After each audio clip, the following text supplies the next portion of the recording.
क्योंकि जिस प्रकार एक नेटवर्क के सहारे जिलों में शराब पहुंचाई जा रही है, वो छोटे मोटे सप्लायर की बस की बात नहीं हो सकती। प्रतापगढ़ हो या प्रयागराज, हमीरपुर हो या बाराबंकी, संबल हो या अब चित्रकूट में हुई 4 मौतों ने यह साबित कर दिखाया है कि शराब माफिया कमजोर नहीं है और उनकी जड़ें काफी गहरे तक पहुंच चुकी हैं।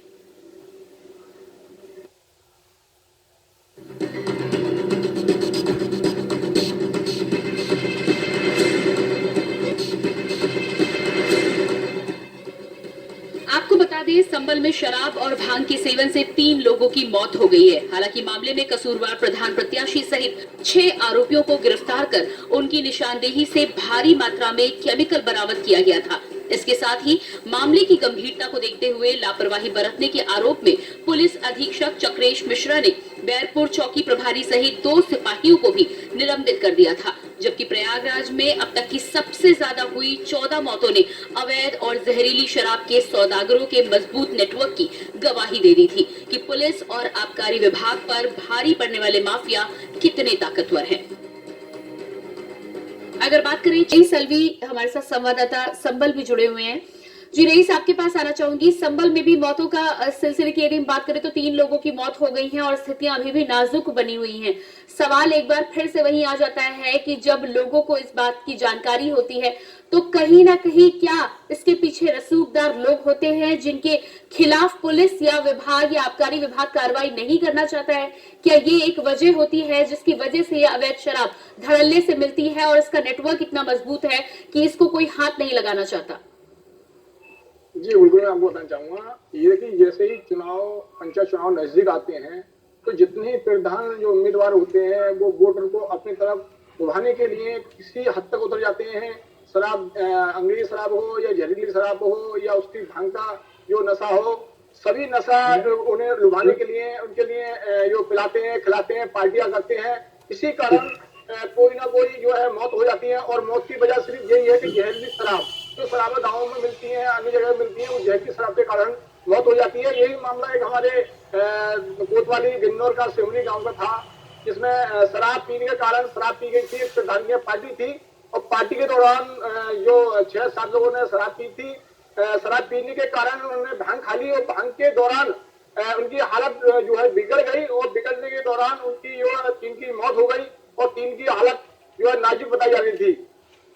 फिर शासन जिलाधिकारी घटनास्थल पर पहुंचे और उनका पंचनामा और टीम को भेजा, जांच के आदेश दिए गए। जांच के दौरान पाया गया कि ये प्रधान के शराब जो है कम पड़ गई थी, इसलिए प्रधान ने जो है एक बार थिनर जो नशीली पदार्थ जो था थिनर था वो लाया था और उसमें शराब में मिला के जो ग्रामीण थे, जो वोटर थे, उनके लिए पिलाई गई थी। इस कारण उनकी जो है मौत हो गई थी और मौत की वजह ये निकल कर आई थी। इसको लेकर जो एसपी है हमारे चंद्र मिश्र जी, उन्होंने चौकी प्रभारी को निलंबित कर दिया, साथ ही 2 कांस्टेबल उनको निलंबित कर दिया और कोतवाल के जांच के आदेश दिए गए थे। जांच के दौरान पाया गया कि इसमें जो भूमिका थी वो कोतवाल की भूमिका भी इसमें शामिल मानी जा रही है, जिसको लेकर कोतवाल को भी कप्तान साहब ने जो है निलंबित कर दिया और विभागीय कार्रवाई की जा रही है। जी जी बिल्कुल। विनय, अगला रईस अलवी भी है संबल से। रईस, आपके पास आऊंगी यहाँ पर। जब हम बात कर रहे हैं नेटवर्क की, हम जानने समझने की कोशिश कर रहे हैं कि किस तरह का ये नेटवर्क है, क्यों इसमें आबकारी विभाग और पुलिस विभाग आसानी से कार्रवाई नहीं करता है जब तक मामला पूरी तरह से बिगड़ता हुआ नजर नहीं आता है। यदि हम शराब की बात करते हैं तो यकीनन शराब से सरकार को भारी मात्रा में टैक्स मिलता है, लेकिन वो सरकारी ठेकों की बात की जाती है, वैध शराब की बात की जाती है, जहां से टैक्स हर राज्य की सरकारों को मिलता है और ऐसे में उन पर लगाम लगाना कोई सरकार नहीं चाहती है, क्योंकि पैसे की जो राज्य की जो जरूरतें हैं वो कहीं ना कहीं उससे पूरी होती है। लेकिन इस तरह की जो अवैध शराब होती है उससे ना तो सरकार को कोई फायदा होता है, ना ही जनता को फायदा होता है। तो वो कौन लोग हैं जिनको इस अवैध शराब के धंधे से फायदा होता है और फिर उनको बचाने के लिए ये तमाम खेल यूं ही चलता रहता है? देखिए, बिल्कुल मैं आपको बताना चाहूंगा, कहीं ना कहीं अवैध शराब की अगर बात की जाए तो नेटवर्क की अगर बात की जाए तो कहीं ना कहीं राजनीति के दबाव में आकर किसी न किसी स्तर पर जब पुलिस अवैध शराबियों को, शराब माफियों को पकड़ने का प्रयास करती है तो वो राजनीति के दबाव पर आकर कहीं ना कहीं उन्हें छोड़ देती है।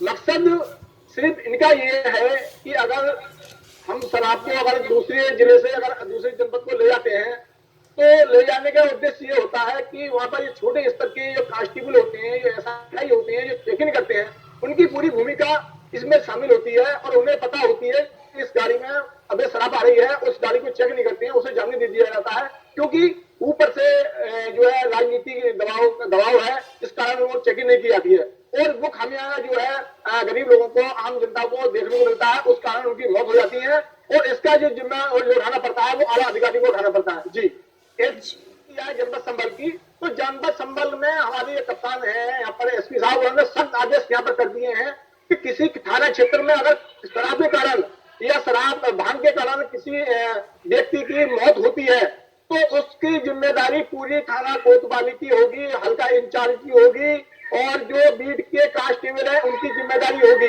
उनके खिलाफ विभागीय कार्रवाई की जाएगी, उनको जेल भेजा जाएगा। इसी क्रम में जनपद संबल में कई जगह छापेमारी की गई है, शराब बरामद की गई है।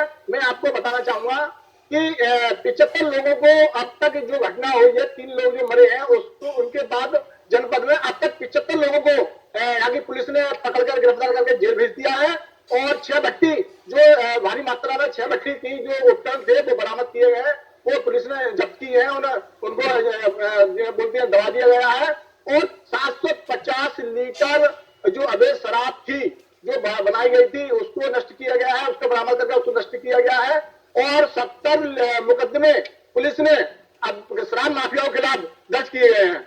जी मैम। जी बिल्कुल बिल्कुल सर, बहुत अच्छी बात है, ये कार्रवाई की गई है, लेकिन कहीं ना कहीं ये कार्रवाई बहुत देर में की गई है। यदि ये पहले की जाती तो जो नुकसान अभी तक लोगों को हुआ है उससे बचाया जा सकता था लोगों को, लेकिन जब स्थितियां बहुत बिगड़ जाती हैं तब इस तरह की कार्रवाई की गई है।